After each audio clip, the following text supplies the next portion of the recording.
Assalamualaikum warahmatullahi wabarakatuh. Kita lanjutkan.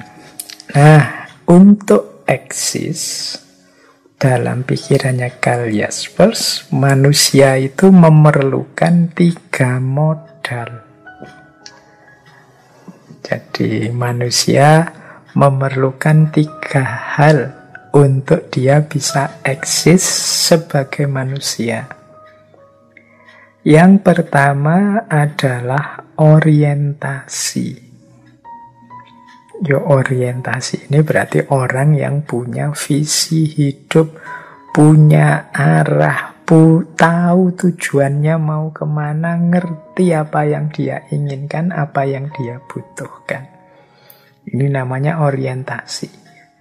Jadi kalau orang yang punya orientasi itu kalau ditanya dia bisa jawab. Sampean ingin apa? Cita-citanya ingin mewujudkan apa? Targetnya apa? Hidupnya diarahkan kemana? Ini bisa jawab. Berarti orang ini punya orientasi. Hidupnya ndak asal saja, ikut arus saja. Tapi dia bisa tahu arahnya kemana. Tujuan hidupnya apa? Ini orang punya orientasi. Syaratnya apa? Cirinya apa orang punya orientasi ini? Biasanya dia ini ngerti ilmunya, punya pengetahuan. Jadi kenapa kok tujuanku ke sana? Biasanya dia punya dasar pengetahuannya. Misalnya ada orang, Pak, menurut saya hidup di dunia ini tidak penting. Yang penting itu akhirat nanti loh, Pak. Yang penting itu bagaimana kita dekat dengan Allah. Jadi apapun yang saya lakukan dalam rangka mendekat pada Allah. Ini kan ciri orang yang punya orientasi, ngerti arah. Atau misalnya, Pak, saya hidup ini kalau sekarang menderita tidak apa-apa, tapi besok 40 ke atas saya harus sudah mapan. Saya harus sudah mampu hidup sendiri secara mandiri, berdiri di atas kaki sendiri. Jadi sekarang saya berjuang menuju ke sana. Ini orang yang punya orientasi. Pasti dia punya dasar, punya alasan mengapa harus begitu. Jadi syaratnya orang bisa eksis itu dia harus punya orientasi. Hidupnya tidak asal, punya visi, punya tujuan. Yang kedua, eksistensi. Eksistensi ini semacam suluknya kalau dalam tasawuf ya. Jadi eksistensi ini bagaimana kita mewujudkan visi tadi. Bagaimana kita menghidupkan orientasi tadi.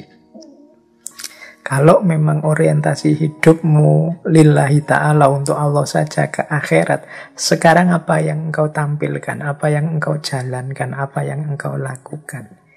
Itulah namanya eksistensi. Seperti saya jelaskan tadi, orang kalau ingin eksis itu harus punya orientasi yang jelas. Jadi eksistensi ini mewujudkan orientasi yang tadi. Segala yang kita lakukan dalam rangka menjalankan atau mewujudkan visi hidup yang sudah kita yakini, yang sudah kita tetapkan. Jadi ada orientasi, ada eksistensi. Yang ketiga ada transendensi.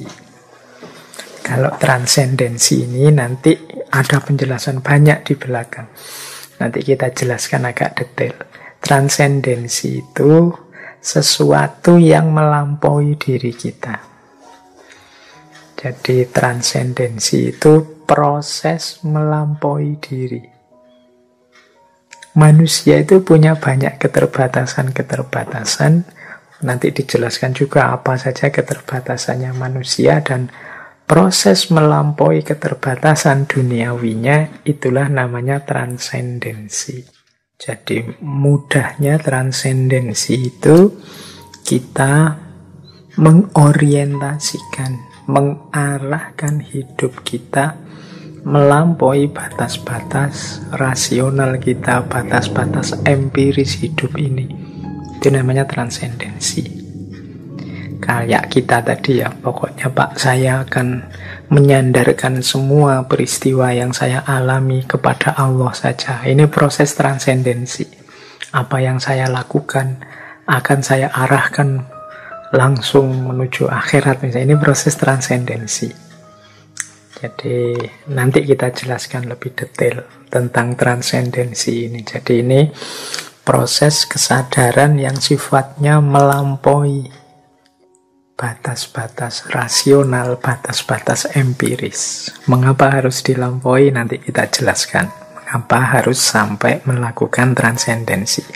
Karena kalau dalam filsafatnya Karl Jaspers, justru manusia nanti bisa eksis kalau orientasi hidupnya tidak sekedar eksistensi, tapi juga transendensi. Kalau hanya mengejar eksistensi, akan sangat terbatas sekali hidupnya manusia itu. Jadi perlu dicatat ya teman-teman, Pak.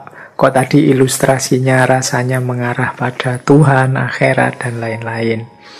Ya, karena Karl Jaspers ini salah satu filosof eksistensialis yang teistik.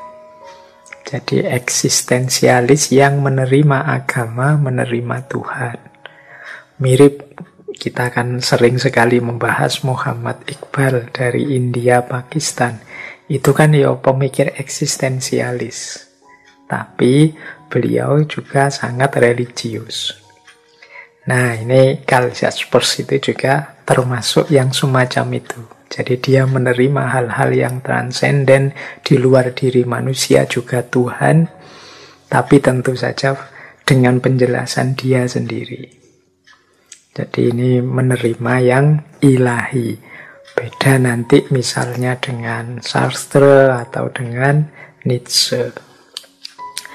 Baik, jadi modalitas eksistensial manusia, modal yang harus dia miliki untuk eksis menurut Jaspers ada 3. Yang pertama, orientasi hidup. Yang kedua, eksistensi, yaitu upaya mewujudkan orientasi tadi. Dan yang ketiga, transendensi. Transendensi itu upaya melampaui sekedar yang rasional dan empiris yang terbatas dalam hidup manusia. Jadi ini dulu untuk transendensi, nanti kita jelaskan di belakang. Jadi manusia itu ada eksistens dan eksistens, dua sisi dirinya, yang satu faktual, yang satu berproses terus-menerus.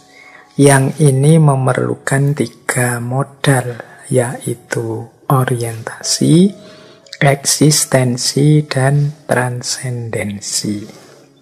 Nah, orang yang eksis nantinya, seperti penjelasan tadi ya, orang eksis itu kan berarti orang yang menghidupkan visinya sendiri yang unik, menghidupkan keinginan, cita-cita, kebaikan, kebenaran versi dirinya.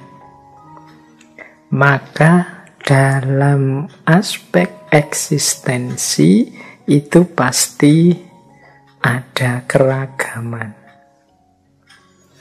Jadi mengapa ada keragaman? Ya setiap orang punya visi sendiri-sendiri, punya pandangan dunia sendiri-sendiri. Sehingga respon setiap orang terhadap hidup ini itu ya pasti saja macam-macam. Ini nanti yang membuat Jaspers tidak setuju adanya satu sistem ontologi, sistem penjelasan tentang realitas yang sifatnya universal.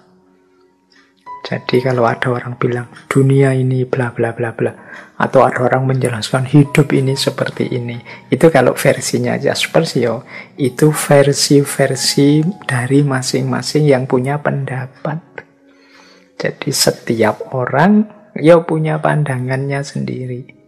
Setiap orang adalah subjek yang mempersepsi objek sesuai yang dia inginkan, sesuai kacamata yang dia pakai. Jadi setiap orang ini kan subjek yang beda-beda. Fakta dan fenomena yang dilihat mungkin sama. Tapi karena visi hidup, pandangan dunia kita beda-beda, ya akhirnya hasil dari persepsi, hasil dari relasi kita berhadapan dengan hidup ini ya beda-beda. Ya contohnya mudahnya gini deh, ini sekarang lagi rame-ramenya cerita perang antara Rusia dan Ukraina. Itu mungkin di antara teman-teman ada beda-beda pendapat, beda-beda persepsi. Yang satu melihat apanya kemudian berkomentar begini, yang satu mungkin melihat hal yang sama tapi komentarnya tidak sama dengan yang tadi. Masing-masing punya pandangan sendiri. Mengapa?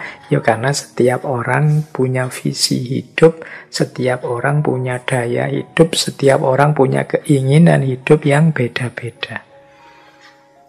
Jadi setiap orang adalah subjek dari objek-objek yang dia baca, yang dia pahami. Jadi ketika semua orang ingin eksis, ya tentu saja buahnya adalah keragaman. Ada banyak persepsi, ada banyak pandangan tentang hidup dan kehidupan ini. Oleh karena itu, tidak mungkin ada satu narasi, satu sistem yang umum, universal, yang penjelasannya mencakup pandangan semua orang.